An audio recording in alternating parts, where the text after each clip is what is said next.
I went down this dirt track, I found a beautiful mosque where the dome, tortoiseshell, beautiful dome, was intact but upside down. The mosque had been hit by 7 missiles within 3 minutes. So no accident, not some wayward shell. 7 rockets in 3 minutes. Destroyed the mosque, but worse for me, destroyed the orphans' school in the grounds of the mosque, where 400 orphans, it's not enough to be an orphan in Gaza, but your orphan school is hit by 7 Israeli missiles, killing children, teachers,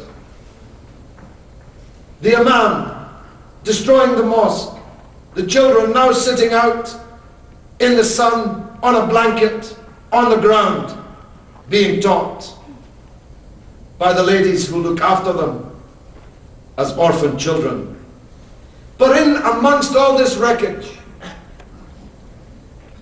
lies still the razor-sharp steel of the missiles, which tore the lives of these orphans, which destroyed this mosque, destroyed this school. And I picked them up. And every single one of these missiles was made in the USA and paid for by your dollars.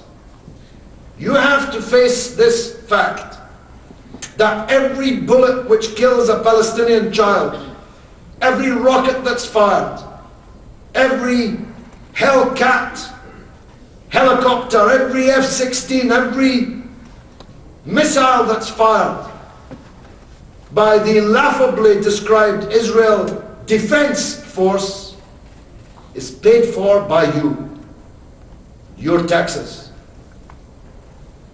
And you know, I've just done a meeting half an hour ago elsewhere on this campus, and somebody asked me why there was not more outcry in the Muslim world about 9/11. Well, as a matter of fact, there was quite an outcry in the Muslim world about 9/11. There was quite a lot of sympathy and angst. But if there was not as much of an outcry as the young lady who asked me the question would have liked to have heard, it's because the United States has visited 1,000, 10,000 9/11s on people all over the world, including the people in Palestine, either directly or indirectly. Maybe you don't like to hear that, but the United States has invaded and occupied 50 countries since the end of the Second World War, has buttressed the most foul and bestial dictatorships in the world, in Latin America, in Asia, in Africa, and elsewhere.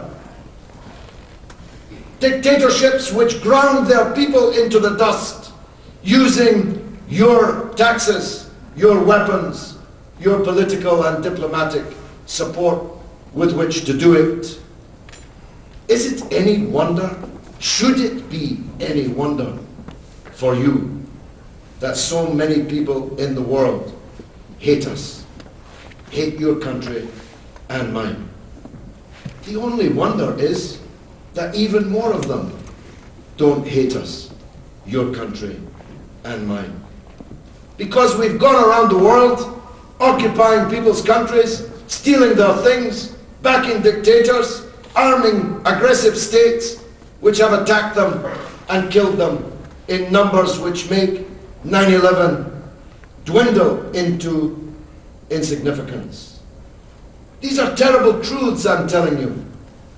I can tell for some it's uncomfortable truth, but if we don't understand it, then we will never understand this swamp of hatred that's out there, in which many terrible things are germinating. Awful things, bin Ladenism, fanaticism, fundamentalism, a wish to hurt us, are all growing in a swamp of hatred endlessly watered by us with new blood, new injustice, new double standards. And the 22-day aggression was just the latest but will not be the last example. Let's look at what happened. Uniquely, I've searched, I'm not an academic, but I've searched, and if any academic can enlighten me otherwise, I'd be grateful. But I don't believe that since the Warsaw Ghetto in 1943, there has ever been an example of where a country that was about to rain down death and destruction on a civilian population had the ability and the will to lock the gates so the people could not flee from the bombardment. In any other war, the civilians can run away. They can become refugees. They can go and hide from the bombardment. In Gaza, Israel locked all the gates and then rained down death and destruction on an imprisoned, trapped population in a tiny area of a few miles in length and width.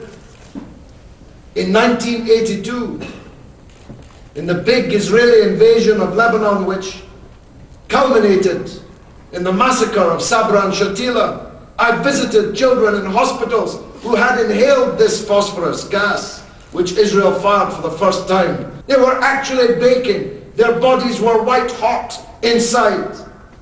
This is beyond contradiction. We saw it on television.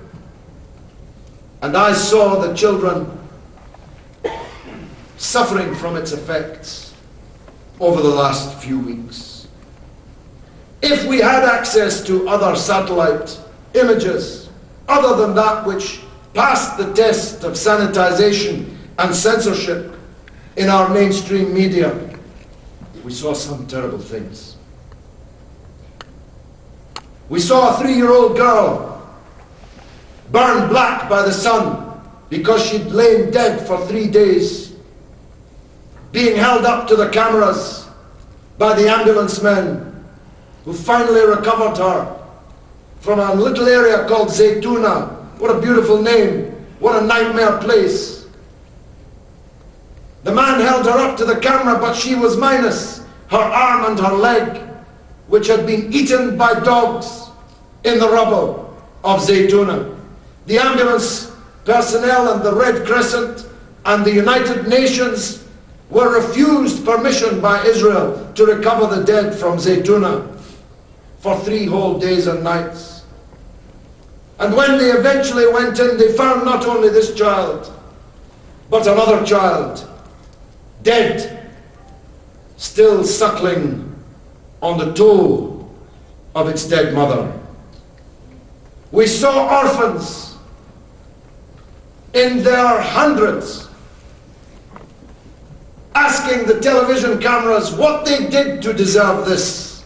What did they do to Israel to deserve the murder of their mothers and their fathers and the brothers and their sisters, leaving them alone in the rubble to face a lifetime of incarceration in the largest concentration camp on the earth? These are uncomfortable truths, I know, especially in America, but they have to be faced, not just because we have a moral responsibility for these crimes, but because it's these crimes and our attitude to them that's driving the Muslim world crazy with anger about us, and which leads some of them to want to harm us in response.